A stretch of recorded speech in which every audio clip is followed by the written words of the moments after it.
शंकर पर जल चढ़ाने का जो भाव वर्णित किया जाता है कि हम शंकर को मंदिर में जाकर जल चढ़ाते हैं तो खड़े खड़े चढ़ाएं कि बैठकर चढ़ाएं। बहुत ध्यान देना साहब। शंकर में मंदिर में जाकर हम भगवान शंकर को जल चढ़ाएं तो खड़े होकर चढ़ाएं कि बैठकर चढ़ाएं। अब दो तरह का शिवलिंग है मंदिरों में, दो तरह का शिवलिंग का निर्माण होता है, ठीक है। एक विष्णु शिवलिंग, एक शक्ति पार्वती शिवलिंग।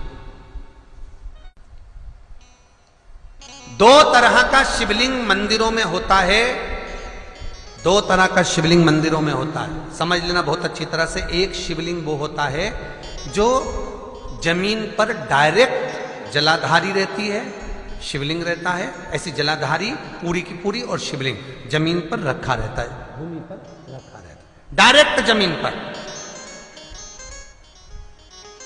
आप जल ले जाकर चढ़ाए, निकल गया रास्ते से। एक शिवलिंग जो जमीन पर डायरेक्ट शंकर भगवान की जलाधारी और शिवलिंग रखा रहता है, वो शक्ति शिवलिंग कहलाता है। माता पार्वती का हस्त कमल उस शिवलिंग के सम्मुख में, और दूसरा शिवलिंग एक डमरू जैसा होता है। अब वो हम उसको कैसे वर्णन, एक डमरू शिवलिंग होता है, ऐसा उसका स्टैंड होता है, ऐसा स्टैंड होता है, नीचे शिवलिंग रखने की जगह होती, फिर ऐसा होता है, फिर उसके ऊपर इस तरह शिवलिंग रखा होता है। देख, दर्शन करें आप लोगों ने। अब फिर इसके ऊपर शंकर भगवान का शिवलिंग रखा होता है, ठीक है। इस तरह का जो शिवलिंग होता है, एक डायरेक्ट नीचे रखा हुआ शिवलिंग, और एक भगवान जो नीचे डमरू जैसी आकृति होती है, इस पे जो डमरू जैसा जो भाग बना होता है, ये भगवान विष्णु का हस्तकमल है, और ऊपर का जो भाग है वो भगवान ब्रह्मा का हस्तकमल है। इसको विष्णु शिवलिंग कहते हैं।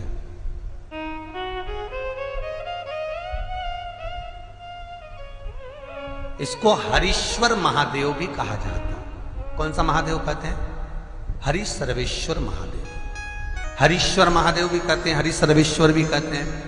तो डमरू जैसा जो शिवलिंग का निर्माण हुआ है मंदिर में, अगर शिवलिंग ऊंचा है, शिवलिंग थोड़ी सी हाइट पर है, ऊंचाई पर है, और डमरू जैसा भाग फिर उसके ऊपर जलाधारी के बाद शिवलिंग निर्माण किया गया है, तो वो विष्णु शिवलिंग कहलाएगा, वो हरीश्वर शिवलिंग कहलाएगा, वो हरि वंश शिवलिंग कहलाएगा, हरीश्वर कहलाएगा।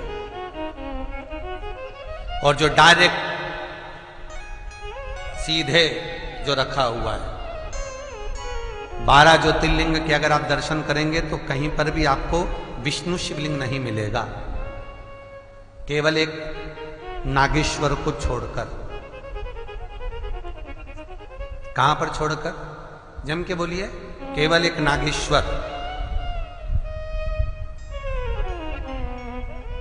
नागेश्वर को छोड़कर बाकी के जितने 12 ज्योतिर्लिंग में शिवलिंग के दर्शन करोगे सब शक्ति शिवलिंग मिलेंगे, सब जमीन पर।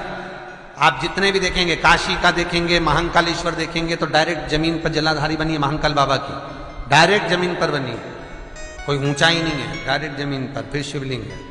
ओमकारेश्वर देख लीजिए, ममलेश्वर देख लीजिए, आप चाहें तो विश्वनाथ देख लीजिए, डायरेक्ट जमीन पर। सोमनाथ देख लीजिए, डायरेक्ट जमीन पर। केदारेश्वर देख लीजिए, डायरेक्ट जमीन पर। भीमाशंकर, वैद्यनाथ, डायरेक्ट। आप वैद्यनाथ जी के लाइव प्रसारण कभी चालू कर देखना, डायरेक्ट जमीन पर, डायरेक्ट। तो जितने भी शिवलिंग हैं सारे के सारे शक्ति शिवलिंग हैं। जो डमरू के भाग पर रखा हुआ है वो हरीश्वर शिवलिंग, विष्णु के हस्तकमल पर जो रखा है, तो शास्त्र कहता है आप शक्ति शिवलिंग का जब जब अभिषेक करें, बहुत ध्यान रखना अपनी जिंदगी में इस प्रसंग को श्रावण के महीने में बहुत ध्यान रखना। आपके आसपास में भी मंदिर हो तो उस पर ध्यान रखना। जो शक्ति शिवलिंग हो उस पर जब भी जल चढ़ाना तो बैठकर चढ़ाना, बैठकर चढ़ाना। शक्ति शिवलिंग पर जब भी जल चढ़े, भले शिवलिंग कितना भी ऊंचा हो, कितना भी ऊंचा हो, तो संघी से चढ़ा दो, पर जल बैठ कर चढ़ाइए।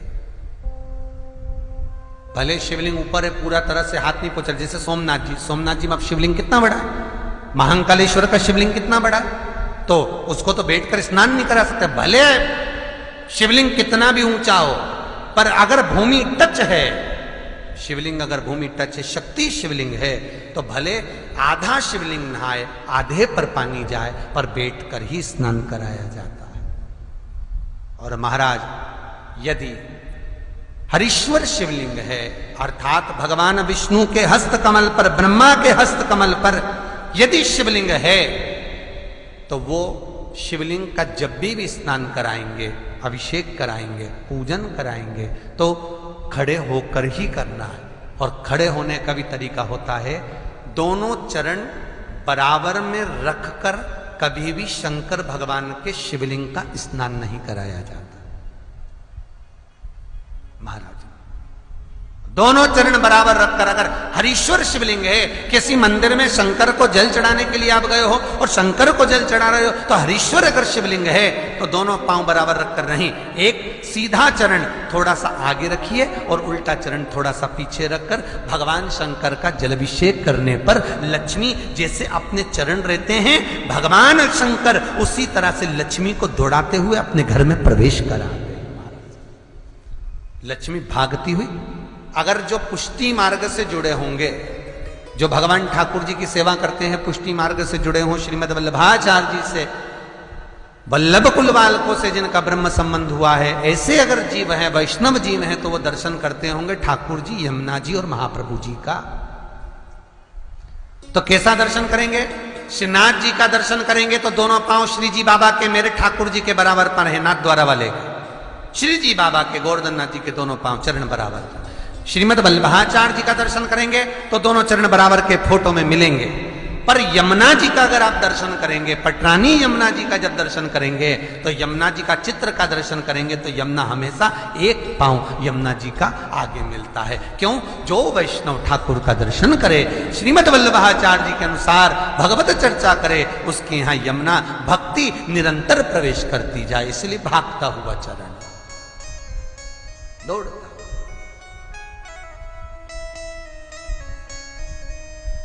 दौड़ता।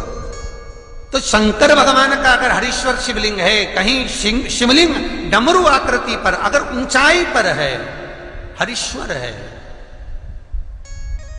तो फिर जल खड़े होकर चढ़ाए, चरण आगे पीछे। बहुत ध्यान देना महाराज, हरीश्वर शिवलिंग का वर्णन किया महाराज। बहुत सुंदर बात कही है, बहुत ध्यान से सुनिएगा। शक्ति शिवलिंग के ऊपर जो जलाधारी लगती है, शक्ति शिवलिंग के ऊपर जो जलाधारी लगती है, वो 5 मिनट, 10 मिनट, आधा घंटा रखकर 24 घंटे के लिए हटा सकते हो। शक्ति शिवलिंग के ऊपर जो जलाधारी लगती है, वो 15-20 मिनट रखकर, आधा घंटा रखकर आप हटा सकते हो। पर हरीश्वर शिवलिंग के ऊपर भगवान विष्णु के हस्त कमल पर जो शिवलिंग का निर्माण आपको भी वर्णन किया, अगर वो शिवलिंग है तो उस पर जलाधारी अगर लगी है, तो कम से कम 5 घंटा, 8 घंटा तो जलाधारी को रखना पड़ेगा ही। बहुत ध्यान दीजिए महाराज। शंकर जी की प्राण प्रतिष्ठा करते समय, शंकर जी की स्थापना करते समय, शंकर जी को प्राण प्रतिष्ठित करते समय एक एक चीज का ध्यान करना पड़ता है कि हमें कैसा शिवलिंग रखना है, कौन सा शिवलिंग रखना है, कैसे स्थापना करना है, किस भाव का होना चाहिए। शंकर के मंदिर में शंकर जी विराजे हैं, तो गणेश जी, कार्तिकेय और पार्वती की मुद्रा कैसी होना चाहिए, गणेश जी कौन सी सूंड का होना चाहिए। जब शंकर के मंदिर में हम आराधना कर रहे हैं तो गणेश जी की सूंड किस ओर होना चाहिए, पार्वती की मुद्रा कौन सी होना चाहिए, षडानंद कार्तिकेय की दृष्टि कहां होना चाहिए, ये शंकर जी की प्राण प्रतिष्ठा में देखा जाता है।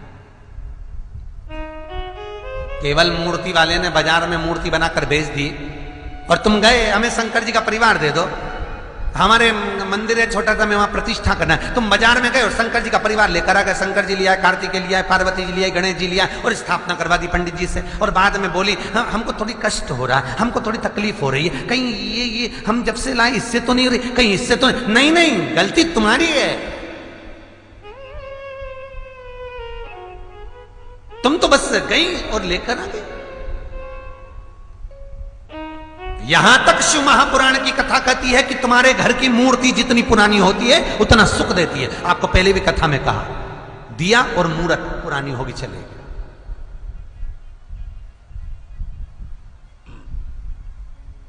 पुरानी एक फैशन चल गया, छोटे से ठाकुर जी नहीं रखूं, बड़े वाले लाऊंगी लड्डू गोपाल, सेवा अच्छे से हो जाएगी। और जो सास के हाथ के वो अब उनको नहीं पूछे तो दुख नहीं होगा, दुख तो होगा। महाराज घर में जेठानी के आने के बाद देवरानी आती है और सास देवरानी से बहुत लाड लड़ाती है। छोटी बहू है, ले साड़ी पहन ले, ये ले रकम ले, ये ले हैं। सास जब छोटी को बहुत कुछ करती है तो जेठानी का जीवड़ा जलता कि नहीं जलता? बोला तो सही, थोड़ा बहुत तो लगे, बताओ हमको तो कभी नहीं करा, हमको तो ऐसा कर ही नहीं, हमको तो ऐसा कर ही नहीं।